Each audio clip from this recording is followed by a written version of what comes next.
तरुणाला पडलेले स्वप्न आणि त्या स्वप्नानुसार भोसते घाटात सापडलेला मृतदेह या रहस्यमय प्रकरणात पोलिसांकडून मोठा ट्विस्ट आता समोर आला आहे। स्वप्न पडल्याचं सांगणाऱ्या योगेश आर्या याच्या इन्स्टा अकाउंटवरून मृत व्यक्तीच्या संदर्भातील वेगवेगळे व्हिडिओ पोस्ट झाले आहेत। मला वाटतं it's just dream and all, पण it's not dream, it's very serious matter that guy is continuously coming in my dreams आणि मला झोप पण लागत नाही आता किती दिवस झाले मी त्याला शोधतोय। जसा तो गाईड करतो माझ्या ड्रीम्समध्ये तसा मी त्याला फॉलो करतो आणि आता मी ह्या भोसते घाटमध्ये आहे।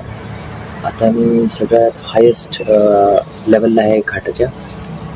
By road I am searching it who the guy is, I don't know, but I'm trying to help him because this is not normal case. This is very connected to my subconscious. ती व्यक्ती continuously माझ्याकडे help मागत आहे। For what reason I don't know, but I feel that he needs help and in search of him I have come here आणि मी ते करून नक्की करणार आहे। I will help him however it might be. I will help him. Thank you. या व्हिडिओमध्ये अनेक वेळा टास्कचा उल्लेख असल्यामुळे या प्रकरणाला वेगळं वळण लागण्याची शक्यता आता निर्माण झाली आहे। यामुळे घडलेली घटना मोबाईल गेम मधून झाली की आणखी काही कारणामुळे याबाबतचा पोलीस तपास आता सुरू आहे।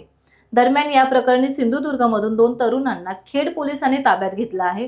तसेच अधिक तपासासाठी पोलिसांचं एक पथक गोव्यामध्ये दाखल झाल्याचं कळतंय। टाइम्स डिजिटलला लाईक करा, सबस्क्राईब करा, शेअर करा आणि बेल आयकॉन दाबायला विसरू नका। पाहत रहा टाइम्स डिजिटल।